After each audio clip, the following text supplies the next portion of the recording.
Hola, buenas, mi nombre es Julio Antonio Marinero y en esta ocasión voy a contestar 10 preguntas relacionadas al parcial de la materia procesal de familia. La pregunta número uno es, según la ley orgánica, ¿con cuántos tribunales contamos en El Salvador? Pues esta es una respuesta un poco compleja porque en la ley orgánica, en el artículo 20, nos comienza a desglosar los números de juzgados, pero no nos dice la cifra exacta.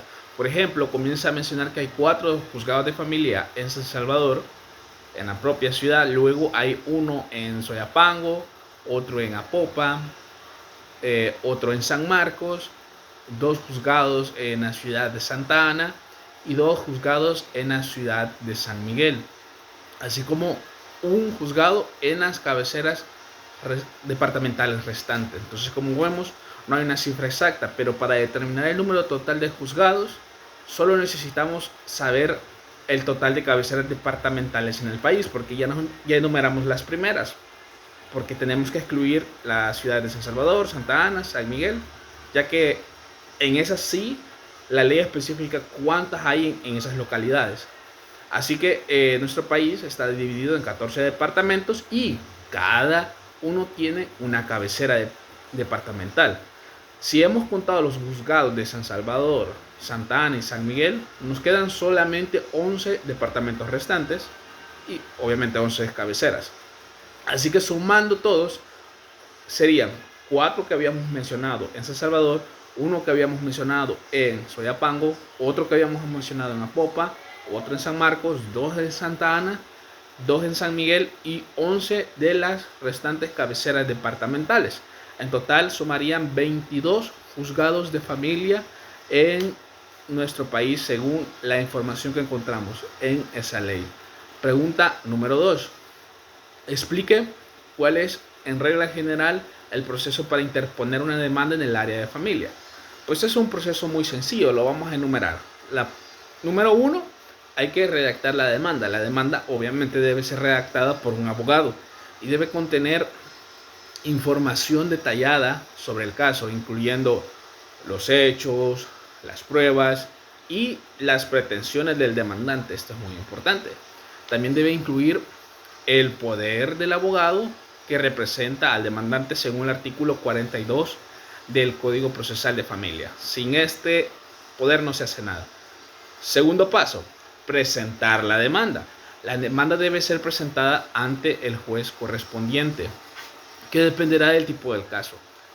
El demandante debe pagar una tasa judicial. Esto es muy importante, lo que nos menciona el artículo 42 para presentar la demanda. La parte número 3, el paso número 3, sigue que se tiene que notificar al demandado. Una vez presentada la demanda, el demandado debe ser notificado de la misma y la notificación se hará de acuerdo al proceso que se nos menciona en el artículo 34 de esta misma ley. Paso número 4, hay que esperar la respuesta del demandado. El demandado tiene un plazo para responder la demanda. Si no responde en ese plazo que se le ha dado, se considera que acepta los hechos presentados por el demandante según el artículo 46. El siguiente paso es asistir a la audiencia. Si el demandado responde la demanda, entonces se va a la agenda y se fija una audiencia. En la audiencia, ambas partes presentan sus argumentos y sus pruebas ante el juez según el artículo 53. Pregunta número 3 del parcial. ¿Cuáles son las formas en que se puede emplazar a un demandado según la Ley Procesal de Familia y el Código Procesal Civil y Mercantil? Si notamos, preguntan sobre 2 leyes. Comencemos sobre la primera. ¿Cómo se puede emplazar en la Ley Procesal de Familia?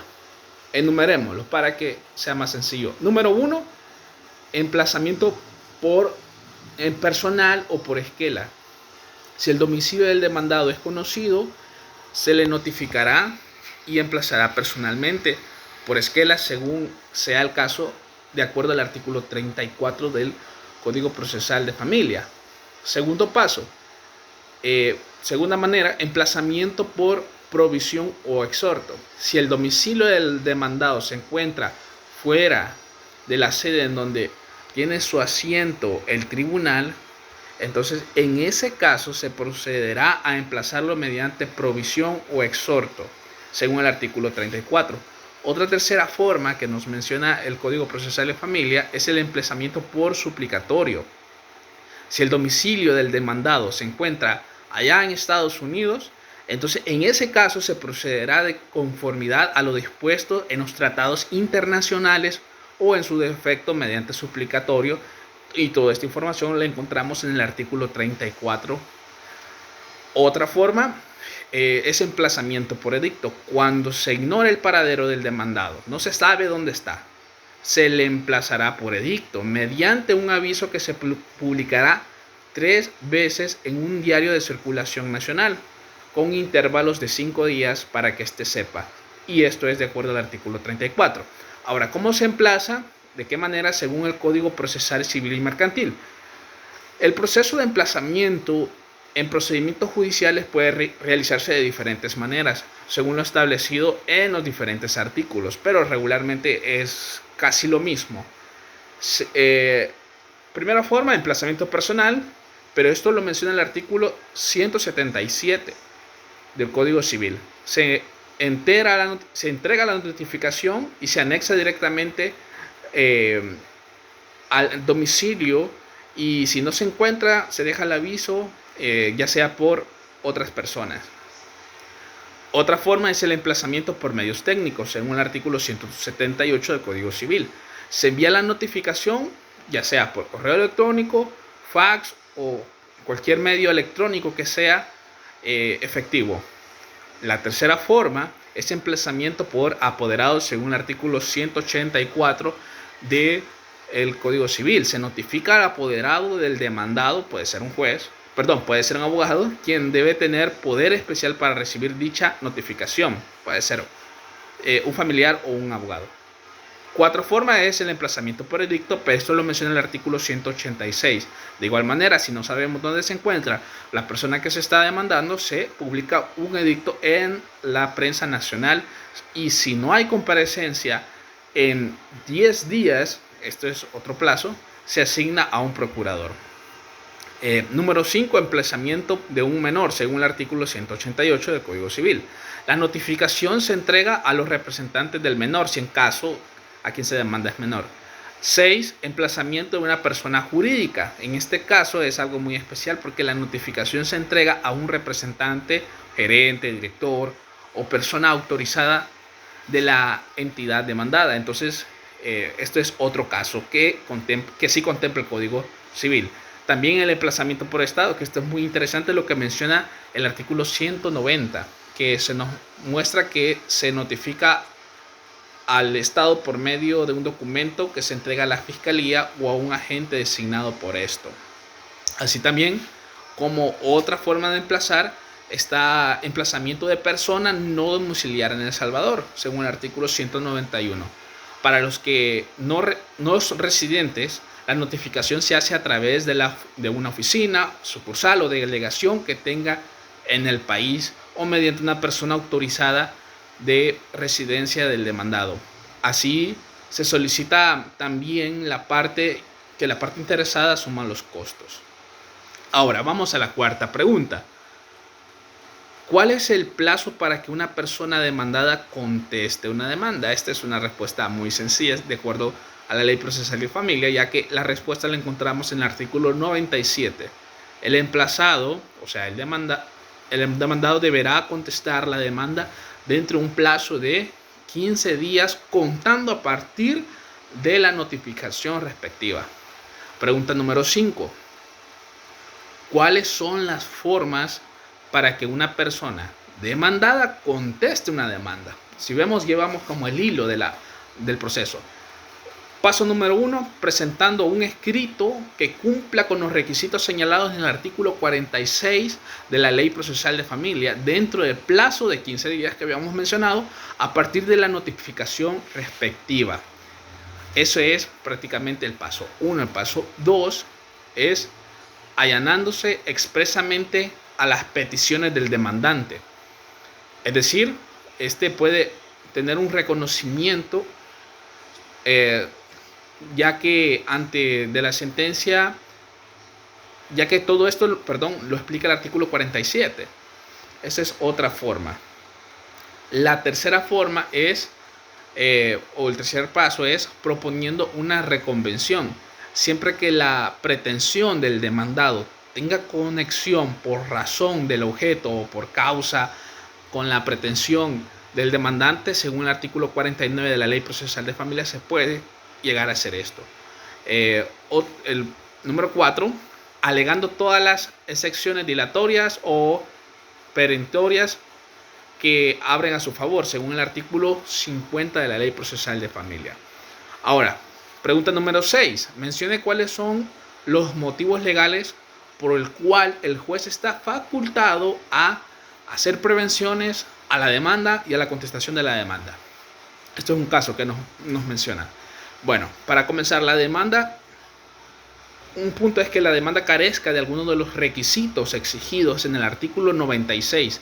En este caso específico, el juez ordenará al demandante que lo subsane dentro de los 3 días siguientes a la notificación de la resolución respectiva, bajo prevención de declararse inadmisible. Ahora bien, la contestación de la demanda, si no cumple los requisitos señalados en el artículo 46, tales como pronunciarse sobre la verdad de los hechos alegados, ofrecer y determinar la prueba para que pretenda hacer valer y adjuntar la declaración jurada de ingresos y egresos y bienes de los últimos 5 años. Si no está toda esta información, no se puede proceder. Además, cuando se trate de una demanda de alimentos, específicamente en este caso, entonces el juez ordenará al demandado que subsane las omisiones dentro del plazo razonable, bajo la prevención de tenerlo por confeso o de imponerle sanciones. O sea que esto tiene que presentarlo tal y cual exige la ley. Pregunta número 7. Menciona el plazo que tienen los abogados para contestar una demanda en familia. Esto igual es una respuesta muy sencilla, ya que en la Ley Procesal de Familia encontramos muy claro, porque se nos menciona que el plazo que tienen los abogados para presentar una demanda en familia es de 15 días contados a partir de la notificación respectiva. Esto lo establece el artículo 46 de manera muy clara. Pregunta número 8. ¿Qué tipo de secciones se pueden interponer en la demanda como en la contestación de la misma? Bueno, muy bien, se pueden interponer las siguientes excepciones en la demanda y en la contestación de las mismas. Comencemos con las excepciones dilatorias. ¿Qué es esto? Pues son aquellas que tienen por objeto corregir algún defecto o vicio del proceso, sin afectar el fondo de la controversia. Es de notar que estas excepciones deben alegarse al contestar la demanda y se resuelven en audiencia preliminar o en audiencia de sentencia, según sea el caso. Algunas excepciones dilatorias podrían ser las siguientes: incompetencia, también falta de capacidad o de representación, defecto legal en el modo de proponer la demanda, etc. Podrían ser varias. Otro punto son las excepciones perentorias. Son aquellas que tienen por objeto destruir o extinguir el derecho que se reclama en la demanda, afectando el fondo de la controversia. Vamos a la pregunta número 9, ya casi vamos terminando, que nos plantea: explique los requisitos que debe contener una demanda y contestación de la misma por medio de un ejemplo. Muy bien, es de comenzar del punto que una demanda y su contestación deben cumplir con estos requisitos que vamos a ir mencionando a través de un ejemplo de divorcio. Por ejemplo, como primer punto, se dice, tiene que llevar el encabezado del juez hacia donde se dirige, en este caso sería el juez de San Salvador. Además, luego tiene que ir los datos del apoderado o del demandante. Asimismo, luego tiene que ir los datos del demandado, datos personales y petición de emplazamiento por edicto si se desconoce su paradero. Luego tienen que ir los hechos, un apartado con respecto a esto. Un relato. Como estamos hablando que en el ejemplo que estamos planteando en este momento es un divorcio, entonces en este caso tiene que ir un relato del matrimonio, abandono del hogar, adulterio y pruebas.